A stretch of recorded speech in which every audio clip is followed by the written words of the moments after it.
Hello my lovelies and welcome to Divination Death Witch. I'm Rayne and this is another episode of Rayne Rants. Today we're going to be talking about the Annabell Eras Tour and how it is one gigantic fraud that we should not be buying into or encouraging. Now for the purposes of this episode, it is just a Rayne Rant, so I'm not going to dive into names, dates, times, places, the whole backstory of everything. We're just going to talk about the hot take of things that are going on right now, and I'm going to give you the bare bones skeleton of why this is all just one gigantic fraud. If you want me to do deep dives into the Warrens and Ryan Buell, let me know and I can do episodes on those in the future. But if I do those, then I want to go back down the rabbit hole, if you will, and make sure that I have all names, dates, places, incidents, and that on point before I do something like that. So this is just an overview. I'm sure that if you're into the paranormal, you have seen that Ryan Buell got permission to take Annabelle on tour, and a lot of people are calling it the Annabell Eras Tour. Now, here's the thing about this. Annabelle, the doll itself, is complete bullshit. There is no truth to the story. The doll isn't possessed. It doesn't move. It doesn't anything. It is just a doll that the Warrens collected and assigned a story to, just like pretty much everything else in their museum.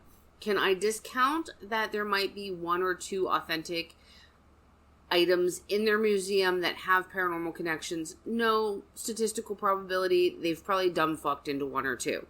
But as a whole, if you do not know, the Warrens were fraudsters. They were a scam. They were con artists. They were showmen. Nothing in their career was true. If you don't already know, the Amityville story is 100% false.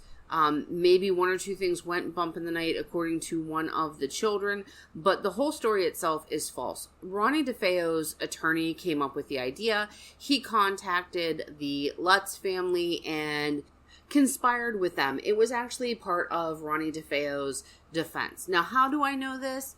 And how do we all know this? Because the records are actually out there. You can go find this information for yourself. Ronnie DeFeo's attorney came out and said that he fabricated the whole thing and was in conspiracy or cahoots, however you want to put it, with the Lutzes.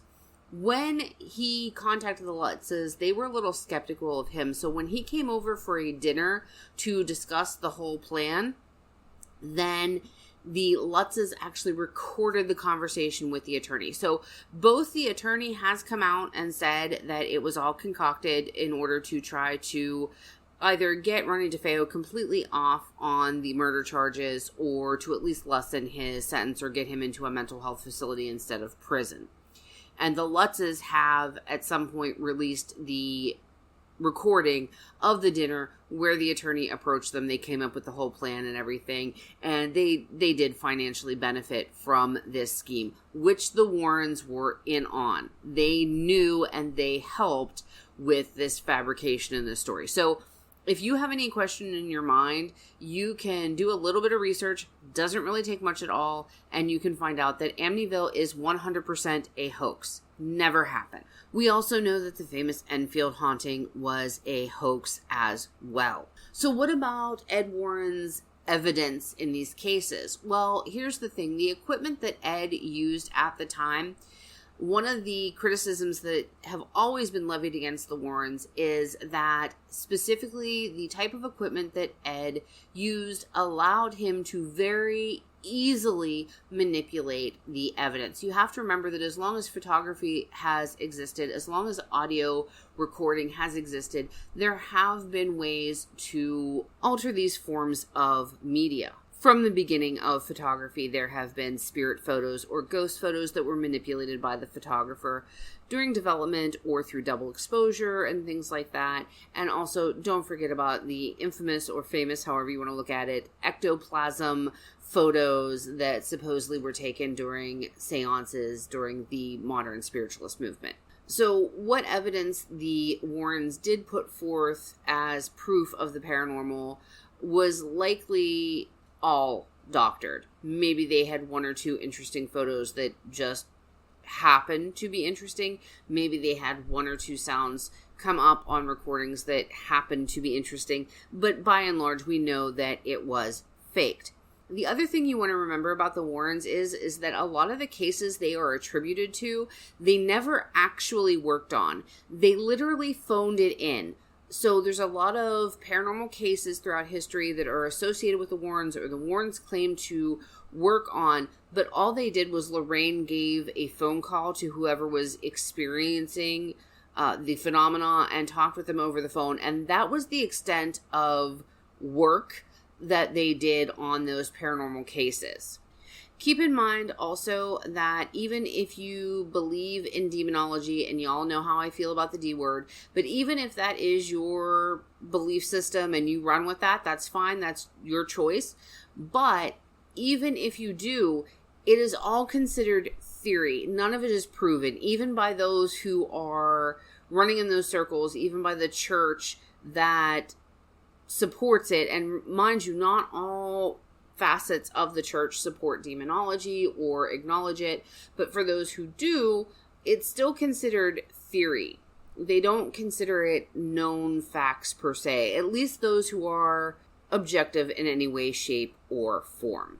Add on to this that many of the people who did work with the Warrens, either they or their family did accuse the Warrens of fraud, and there were civil lawsuits against the Warrens. There were a lot of claims that when the Warrens did actually show up to investigate something, they would claim an object was haunted or possessed, and then take that item, and that item happened to be of some sort of value in one way or another, and then the families that the Warrens were supposedly helping felt that they were defrauded by the Warrens. So that is not my opinion. It is the people that the Warrens actually worked with that very frequently they or their family felt that there had been fraud on the part of the Warrens. Also, the Warrens did get in trouble with their municipality over their museum because they were not following local and state laws when it came to running the museum. There were zoning issues, and I believe some other issues as well, that they knew that they were essentially illegally running the museum out of its original location. It did have to be moved. And if none of that is reason enough for you to discount, throw out, and disregard anything that the Warrens have ever said or done, keep in mind that there are also some pretty horrible accusations about child sexual abuse on the part of Ed. Apparently, Ed had a taste for young women. There was one young woman in particular, and Lorraine is accused of facilitating Ed's access to and abuse of underage girls.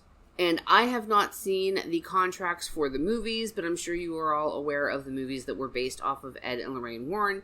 Even I have watched them as strictly fictional horror pieces, but it is rumored, and again, I cannot emphasize this enough, the other stuff I talked about is fact. This is a rumor. The rumor is around Hollywood, and if you watch, Hollywood rumors and stuff like that, again, take this with a grain of salt, but it is rumored that when Lorraine did sign the contracts for Hollywood to make movie versions of some of their exploits, it is written into the contracts when she signed over the rights to the stories for the movies that Hollywood, the writers, the producers, and that were not allowed to discuss the fraud accusations, the fact that Amityville was proven a hoax, and the sexual abuse claimed to have been perpetrated by Ed Warren. All that to say that all of Ed and Lorraine's claims around Annabelle are unfounded, unproven, and, well, frankly, false. So let's look at today and Ryan Buell traveling around with Annabelle. There have been claims that strange things have happened in the cities where Annabelle has been, including here in Louisiana. They have been trying to connect Annabelle to the burning down of the plantation. A lot of people, at least here in Louisiana that I have seen, a lot of people have been saying that, Annabelle did this and that it was to release the spirits trapped at the Nottoway plantation. If you believe that Annabelle is what the Warrens claimed, then Annabelle is an evil entity, a demonic entity. That sort of entity would not burn down a plantation in order to free the spirits there. In fact, the type of spirit that the Warrens attributed to Annabelle would have wanted to keep the spirits trapped in that place, and honestly would have wanted more of that type of energy and negativity and pain and sorrow to echo and continue throughout the centuries. So even if you're going to ignore everything I said about the Warrens and that Annabelle is a hoax, and you want to believe in Annabelle, then you've got to believe what the Warrens said about Annabelle, and in that case, she would not be responsible for the plantation fire because she would have wanted to keep those spirits trapped there. She would not have wanted those spirits to find peace or rest or liberation or to end any echoes of pain and torment that resided still on the plantation. But I think it's also very important that we look at who is parading Annabelle around. That would be Ryan Buell. And I have discovered, as I'm seeing news reports and TikToks and other social media posts about this, that a lot of contemporary people who are interested in the paranormal do not know who Ryan Buell is and the lore and backstory there. Ryan Buell, I think we can definitively say, is not a good human being. So Ryan Buell made his debut into the paranormal community through a show called Paranormal State, which those of us who have been in the paranormal community long enough jokingly refer to it as paranormal fake. Now, supposedly he and his fellow researchers, I use that term loosely, were all students together at Penn State University, main campus in Pennsylvania. Some of you may remember that I am originally from Pennsylvania. And it was proven that that show, all of the evidence that was seen in that show was faked. There even used to be a website dedicated just to revealing how they did all of the things that they did in that show to fake evidence. Ryan, no shade, no stigma, does have admitted mental health issues. He has talked about the struggle that he personally has between his devout Christian faith and his sexuality. And we also know from verifiable records and his mother and accounts of other people who have worked with him that he has also struggled with addiction. Those things don't make him a less than stellar person, and those facts don't mean that we should discount any of his paranormal work. But when we really take a hard look at Ryan, there are some things that you should know that we do need to take into consideration. The show was faked. So that is strike one against him. But he also has a pretty, I don't want to say extensive, but he's got a decent sized criminal record. So specifically, he was arrested on a warrant in Pennsylvania that he was charged with 2 third-degree felonies for theft of leased property and receiving stolen property, along with a misdemeanor for the theft of services. He has also been charged with battery and harassment, and he was also found in jail again for the theft of a rental car. Now, that's just what I get as a quick snippet when I Google what his charges were, but he was also involved in some fraud. Surprise, surprise. Now, this also involved Chip Coffey, who, if you want my honest opinion, because of his involvement with Ryan Buell and a few other things, I also discount anything that Chip Coffey says in the world of the paranormal because of who he chooses to associate with. One of those people being Ryan Buell. So what happened there was that Ryan was supposed to be running some sort of class or convention, or there was supposed to be some sort of meetup that he was selling tickets for. And he had got Chip Coffey to agree to be one of the speakers at this. And so Chip's name was on this event as well. However, Ryan never intended to host the event. He was merely selling these tickets and then keeping the money to supply his drug habit from the articles that I have read. And Chip claims that he was completely unaware of this. He was unaware that there was no actual event, that he was not helping Ryan to scam people out of money, and Chip was never charged with anything in relation to this, but he was looked at because he was like sort of co-putting this on with Ryan, supposedly, according to Ryan, maybe according to Chip, who exactly knows. There was not enough evidence to charge Chip with anything, but there was enough to prove fraud on Ryan's part. I do believe at least some of the harassment and assault charges against him were against a domestic partner. And in looking at this, I had forgotten about the fact that he also faked having pancreatic cancer in the past as well. And his mother has come out and confirmed that he did not have the pancreatic cancer. And the incident with Chip Coffee, where he got in trouble for fraud again, that is not the first time that people accused him of ripping them off.